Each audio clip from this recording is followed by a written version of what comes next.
ভিনদেশী নাগরিক বা ভিন্ন ধর্মের ব্যক্তিরা বিশেষ বিবাহ আইন 1872 অনুযায়ী বিবাহ বন্ধনে আবদ্ধ হতে পারে। বিশেষ বিবাহ সম্পাদনের জন্য বা ভিন্ন ধর্মাবলম্বীদের বিবাহ বন্ধনে আবদ্ধ হবার জন্য বেশ কিছু শর্ত বা কন্ডিশন রয়েছে। এক্ষেত্রে বিশেষ বিবাহ করতে হলে বর এবং কনে উভয়কে একটি ডিক্লারেশন করতে হয়। বিয়ের সময় স্বামী এবং স্ত্রী উভয়কে অবিবাহিত থাকতে হবে, অর্থাৎ কারোই কোনো স্বামী বা স্ত্রী জীবিত থাকা যাবে না বা কারোই কোনো স্বামী বা স্ত্রী বর্তমান থাকা যাবে না, অর্থাৎ অবিবাহিত দম্পতি স্পেশাল ম্যারেজ করতে পারবে বা বিশেষ বিবাহ করতে পারবে। বিশেষ বিবাহের ক্ষেত্রে পুরুষের বয়স অবশ্যই 21 বছর পরিপূর্ণ হতে হবে এবং কনের বয়স বা নারীর বয়স অবশ্যই 18 বছর পরিপূর্ণ হতে হবে। রক্ত বা বৈবাহিক সম্পর্কের কোনো বাধা থাকা চলবে না।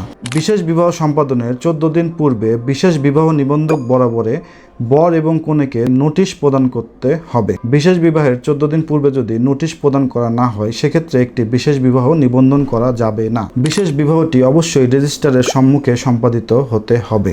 বিশেষ বিবাহ সম্পাদনের জন্য 3 জন সাক্ষীর প্রয়োজনীয়তা রয়েছে।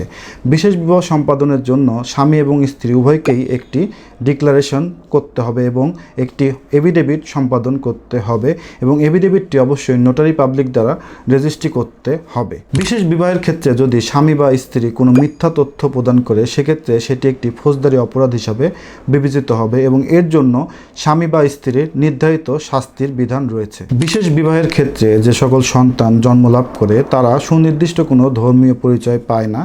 বিশেষ বিবাহের ক্ষেত্রে সন্তান জন্মলাভ করলে সন্তান নিজে থেকে যে ধর্ম পালন করবে সেটি সে পালন করতে পারবে। এক্ষেত্রে পিতামাতা তাকে বাধা প্রদান করতে পারবে না। একটি বিশেষ বিবাহ আইন মন্ত্রণালয় কর্তৃক নিযুক্ত স্পেশাল ম্যারেজ রেজিস্ট্রারের সম্মুখে সম্পাদিত হয় বা একজন স্পেশাল ম্যারেজ রেজিস্ট্রার একটি বিশেষ বিবাহ নিবন্ধন করে থাকেন। একটি স্পেশাল ম্যারেজ ডিভোর্সের ক্ষেত্রে আদালতের আশ্রয় গ্রহণ করতে হয়। মনে রাখবেন যে এফিডেভিটের মাধ্যমে একটি স্পেশাল ম্যারেজের বিচ্ছেদ ঘটানো যায় না।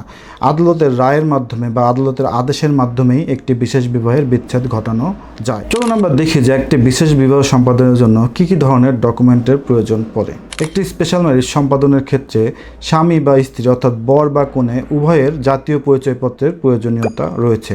জাতীয় পরিচয়পত্র যদি না থাকে সেক্ষেত্রে অনলাইন জন্ম নিবন্ধনের প্রয়োজনীয়তা রয়েছে।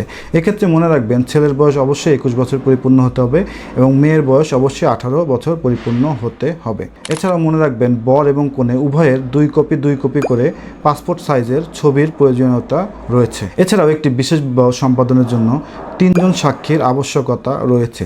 সাক্ষীগণকে অবশ্যই প্রাপ্তবয়স্ক হতে হবে।